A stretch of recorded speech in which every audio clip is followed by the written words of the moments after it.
Hi, welcome back to the channel. It's here from Peniglen Cabin Life, off grid, remember. Hello to everybody. Today is Wednesday. The football's going to be starting in about an hour. We're playing Denmark at the Euros, England. So I'm looking forward to the match. I'll be listening to it on the radio because obviously I don't have a telly. So quite looking forward to it. I've had it on a bit pre-match, listened to it. Seems alright, quite looking forward to it. Now I've got some stuff to tell you. You're going to love this, right? You know when I told you the other week that I went for my coronavirus jab, my second jab, right? Well, when I went to see the nurse, I was talking to the nurse and I was saying to her that when I was a kid, I had health problems when I was little, so I never had the MMR jab and all the jabs you have as a kid.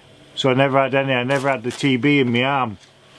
So I never had anything like that. And I'll tell you a funny story about that, which is a true story, right?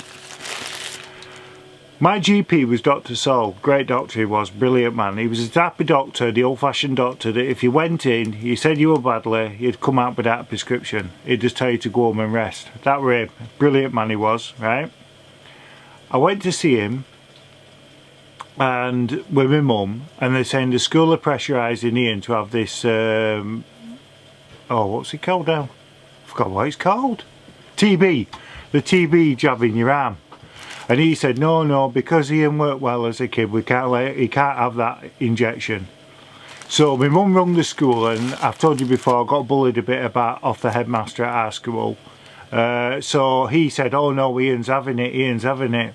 So he got me in the corridor and he told me to go across the road to the clinic and get the jab. Well, I knew what my mum would do. She'd hit the roof with me and she would have said you should have come home and all that. And then I'd have had Mr. Price, he was called Frog Eyes, we used to call him Froggy. And I'd have had him starting on me, headmaster like. So my best mate at school was Andrew Lidduth, and my next best mate, who was just as good, was Barry Smothen, right? And also Butty. There was a few that I used to hang around with, Scott Coleman and things like that. But Barry Smothen used to look the double. He was a year below us. He used to look the double of Mr. Magoo. Well, what I did was, this is true story, I gave him a tenner. And I told him to go across the road, tell him he's me. Because remember in the old days, when you went into a clinic, you just asked for your name. There were none of this, what's your date of birth and where'd you live, all that. I've come from the school, my name's Ian Whittle, I've come for the jab. That's it, you have it done. Simple as that. That's all it was in the old days. There weren't security like there is now. So I gave Barry, Mr. Magoo, who looks like Mr. Magoo, a tenner. He went across the road, got the jab, so the school thought I had the jab. My mum went mad with me when I told her, but it kind of solved all the problems really. But that's a true story, that, right? So back onto the story, because I've just gone on a tangent.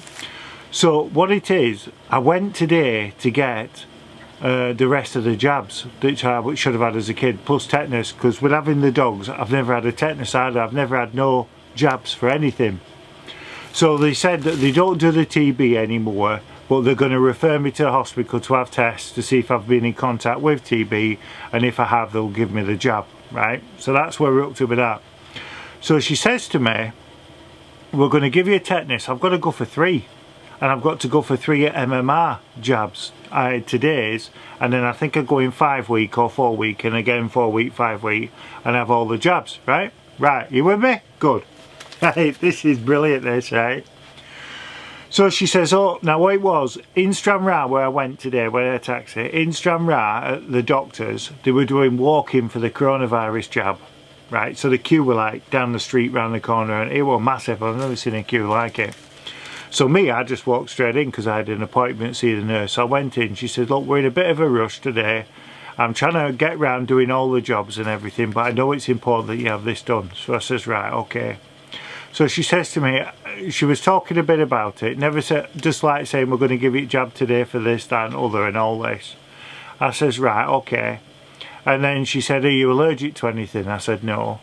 So she stuck the needle, one in that arm and one in this arm, right? This is true, this, right? So she says, oh, by the way, you could get some side effects. This is after she jabbed me. This is true what I'm telling you, I swear, right? She said, you could get some side effects. I said, well, what side effects would I get? Oh, you might come up in mumps. I mean, what do you mean I might come up on mums? She says, oh, they'll only last 3 or 4 days and then they'll start going down. It's rare, but you can get them because it's a live vaccine. I went, right. And she said also your glands might start swelling in your neck and you might find breathing a bit harder. But like again, 3 or 4 days it'll go down. I'm thinking, you're having me on it, yeah? I went, right, okay. And she said, oh, if you start getting a headache and pains in your head, just take a paracetamol and that'll solve that. I said, great, what do I take for the mumps and the bleeding, not being able to breathe then and dying? And she started laughing. She says, no, you'll be fine, don't worry. Now, she gave me some information sheets, you know, like, yeah, you know when the injections, they take it out and information, right, look at this, right. Do you get the feeling when I show you this, that there's stuff they're not telling you? Right, you ready for this? Now, I've opened it up, this is full size, right? So you can see it full size, right? So it starts here, right, goes down and it finishes there. Anyway, there's still all this. It's empty and then the back is as well. So do you think they forgot to print all the side effects so they won't frighten me? How's about that? It's a cracker that, isn't it? Eh? You can guess what all these are now.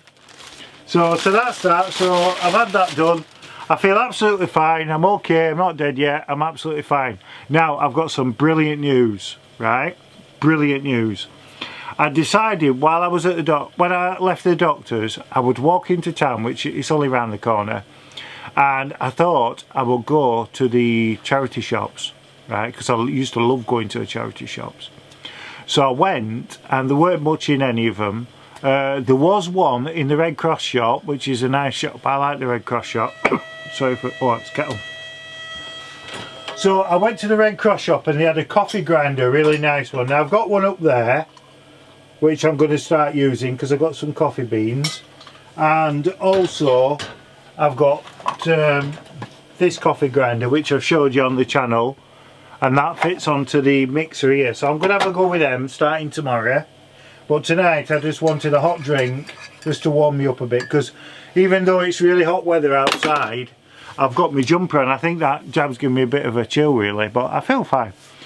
Right, I was telling you something. Oh yeah, right. So I went to a charity shop with a coffee grinder. Well, I went to another charity shop and I've dropped on these. Now I hope I've not been ripped off, which I actually don't think in the slightest I have, right? I told you on the channel, with the woodland we get lots of wildlife in it, deers and all sorts of stuff in it, right?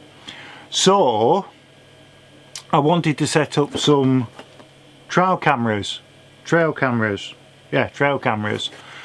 but the ones I wanted were quite a bit of money, right? So what I've decided to do is, when I was at the charity shop, I thought I'd have a really good look round, see if I could find out. Anyway, dropped on these. So I've got this, I've got 4 of them and they cost me 25 quid each, which is a lot of money, I know it is, but it is what I want. I want to set them up all over and hopefully we can get some wildlife on the videos, and then I can start adding them to the main videos then. It'd be good that, so you can all see what's around here. So which way around does that go?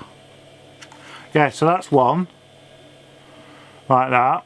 And then I don't know, I've not read the instructions yet, but I've kind of had a fiddle with it because that's what men do with stuff with technology. We have a fiddle rather than just like try and fix it, we have a fiddle. So that's the information there, control, and behind here is batteries. And then this one seems to have a USB power port there. I don't know if you can see that there. I've ordered some extra memory cards, so they're coming tomorrow. So altogether I got 4. Now this make I only got 1 of, but this make, that one, I've got 3 of these, and these were 25 quid each, so it cost me 100 quid today, which is a lot of money. So if my dad's watching this, he'll start moaning because he always says I spend money. So, but it'd be good for the channel, so I'm really looking forward to it. So that's this one. Wait. So that's that one, and then that's that one. So I've got 1 of these and 3 of these. So I've got some batteries coming as well, some more rechargeable batteries. So it'll be good, so it'll be brilliant. I'm really looking forward to that. So the batteries are coming tomorrow, so I'll get them on charge, start fiddling about. The memory cards are coming tomorrow, and hopefully tomorrow night I'm going to get up on the land and we're going to set some cameras on. So what I've thought of doing is setting some up in the woodland, because I've still got a bit of a woodland over there, because as you know I've had my woodland cut out, so I've still got a biggish woodland over there. So I thought I might go in that and set one up there, send a couple up top near the river and one in the top bit, and then I might set one up over near the pond at the side, because I get a lot of deer on a night coming down for that. I'm also thinking of getting some hay, quite a few bales of hay in. If I do that, that'll bring the deer down anyway, so that'd be good. So I know we used to do that years ago when I first moved here. I used to buy some bales of hay and I used to feed the deer during the winter, so I know they'll eat in that. So especially in winter, it'd be brilliant catch them on camera. So I'm sorry I rabbited on. That's all my news. I don't know anything else. Fingers crossed England can beat Denmark. No offence to Denmark. Denmark themselves will hope that they beat England, so I don't feel that I'm being too biased with that. So listen, I'll leave you all in peace. I'll catch you in a few days. Stay safe, stay well, and look out for the videos that will be coming on the channel of the trail cameras. Is it trail? I can never pronounce that properly. Yeah, trail cameras. And look after yourself, stay safe, stay well, and remember, don't ever forget, Dinky do. Stay safe, stay well.